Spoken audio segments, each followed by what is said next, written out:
Bonjour à toutes et à tous. Ce podcast présente la phénoménologie et sciences rigoureuses du point de vue de Husserl.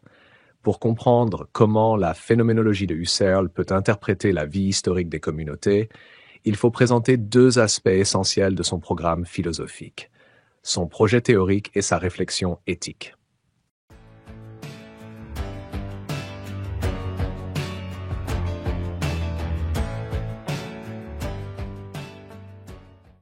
La phénoménologie transcendantale serait, aux yeux de Husserl, la forme ultime de la philosophie, en ce qu'elle donne une forme définitive à l'idée d'une science des fondements de toute connaissance possible. Cette thèse se justifie par les idées de Husserl au sujet du rapport que la philosophie entretient avec les sciences et de la signification que prend la phénoménologie dans la tradition occidentale. Ces deux points dévoilent la continuité téléologique qui existe entre science, philosophie, humanité et phénoménologie chez Husserl.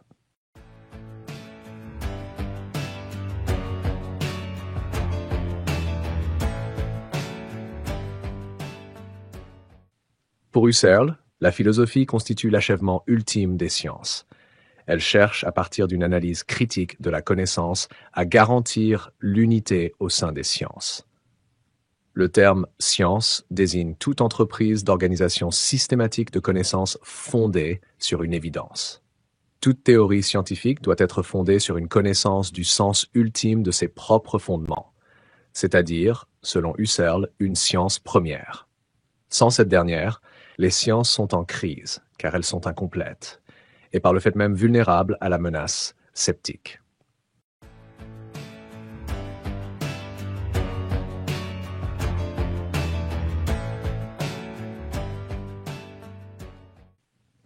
Selon Husserl, la tâche de la phénoménologie est de pallier ce problème en reconduisant les sciences à leur origine transcendantale. La problématique de crise, qui traverse l'ensemble de sa philosophie des recherches logiques jusqu'à la crisis, correspond donc à l'inaccomplissement du projet scientifique.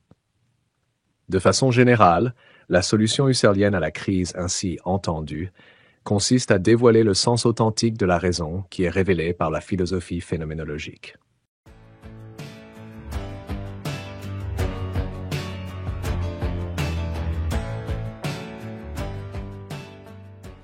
La phénoménologie se veut une approche scientifique aux problèmes traditionnels de la métaphysique. Elle cherche à épurer le questionnement philosophique de ces pérégrinations spéculatives, dont la signification ne se rapporte que de manière lointaine et dérivée aux intuitions donatrices originaires de l'expérience subjective. En dotant la philosophie d'un caractère scientifique, Husserl en accomplit sa visée téléologique, qui est celle de parvenir à une science apodictique et universelle.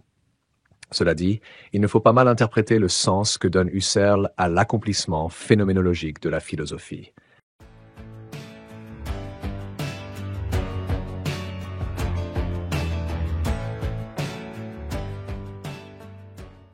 La phénoménologie ne représente pas le fin mot de la raison humaine, au sens où elle fournirait un système de doctrine définitive à toute question possible. Elle réalise plutôt le télos de la philosophie, en ce qu'elle lui donne une méthode rigoureuse de type transcendantal, et qui concerne donc les actes constitutifs de la conscience philosophique. En ce sens, la phénoménologie constitue avant tout une attitude philosophique normalisée par un certain nombre de principes méthodologiques. Deux de ceux-ci nous paraissent particulièrement importants à mentionner dans le contexte de notre réflexion.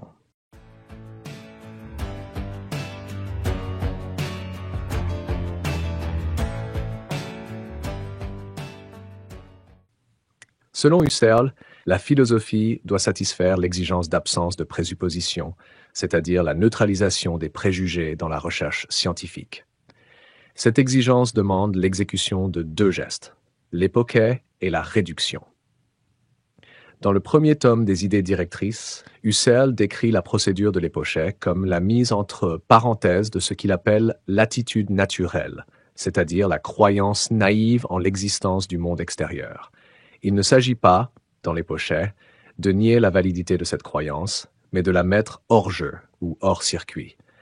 La mise en pratique de l'époché est conjointe à la réduction, qui consiste à rapporter la transcendance des phénomènes à leur sens immanent, c'est-à-dire à la façon dont il se manifeste pour la conscience.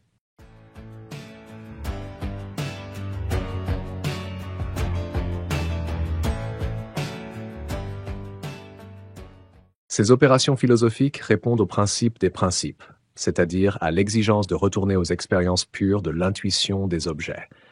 En effet, comme le dit Husserl, l'intuition donatrice, originaire, est une source de droit pour la connaissance.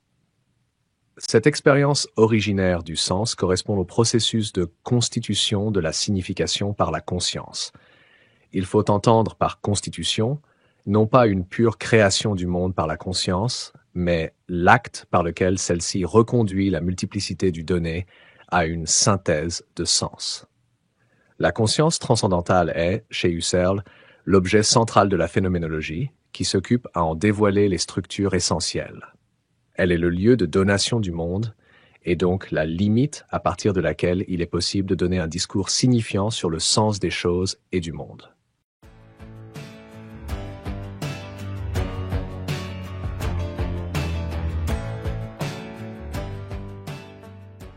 En tant que source de la vie consciente, l'ego transcendantal husserlien va cependant de pair avec une dévaluation de l'ego empirique.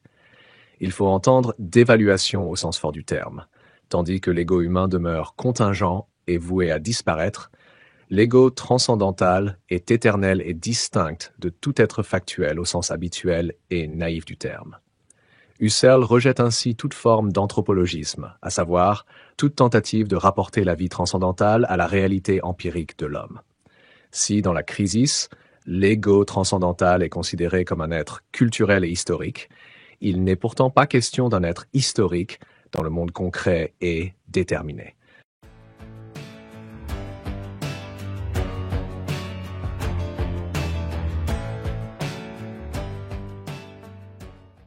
La notion clé de la pensée éthique de Husserl est l'authenticité.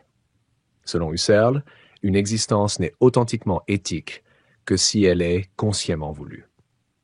La vie humaine n'est pleinement éthique que lorsqu'elle réalise le sens téléologique qui lui est propre, à savoir celui de la définition classique de l'être humain comme étant l'animal rationnel. L'éthique de Husserl se développe sur la base de l'idée d'après laquelle la conscience est constituante des significations et du monde parce qu'elle intègre de façon régulière chacune des apparitions phénoménales au sein d'une visée de signification.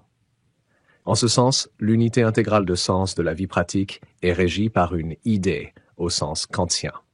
Sur le plan éthique, cela veut dire que la vie d'une personne ne prend tout son sens que dans la prise en charge autonome de son identité véritable en tant qu'être de raison.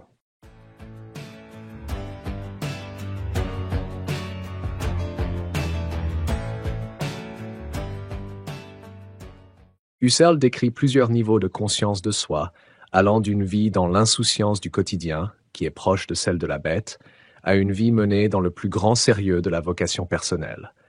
La vie philosophique, selon Husserl, participe au mouvement historique de la manifestation de la raison universelle, innée dans l'humanité comme telle.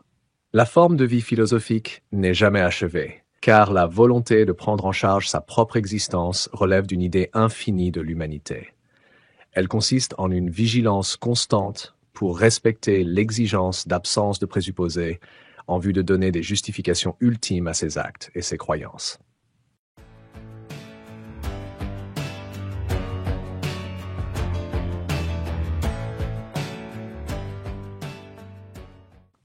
Cet appel à une vie pleinement éveillée, qui correspond pour Husserl à un héroïsme de la raison, demande un effort constant pour se défaire de la tendance naturelle à retourner à une existence confortable, réglée par des habitudes de pensée communes.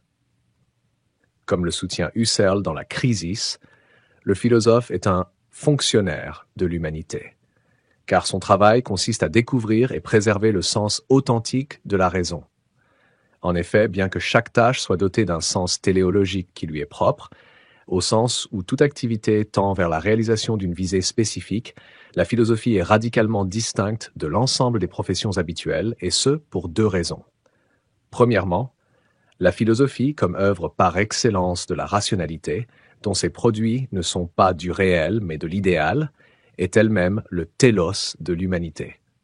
Son but est infini et universel, tandis que les buts des autres sciences et professions de la vie naturelle sont finis et circonstanciels.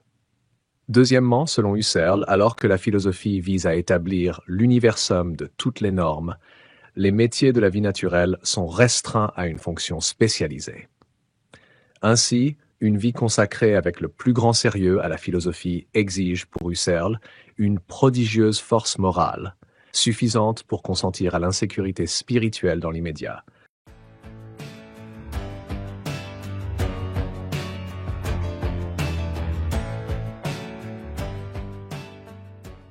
Or bien que le besoin de trouver une sagesse pratique adaptée aux réalités propres du monde actuel soit naturel, Husserl en dénonce sa finitude radicale. La recherche d'assurance immédiate est perçue comme une résignation face à la poursuite des buts ultimes de l'existence humaine.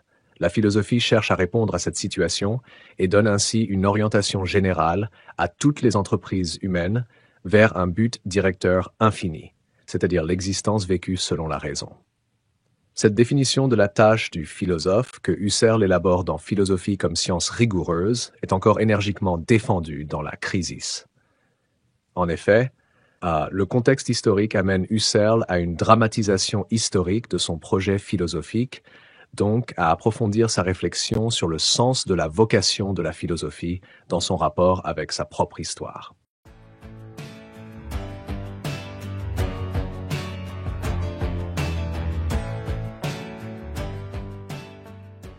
Je vous remercie d'avoir suivi cette vidéo. N'oubliez pas de la partager sur vos réseaux. Abonnez-vous pour m'encourager. Merci encore et à la prochaine vidéo.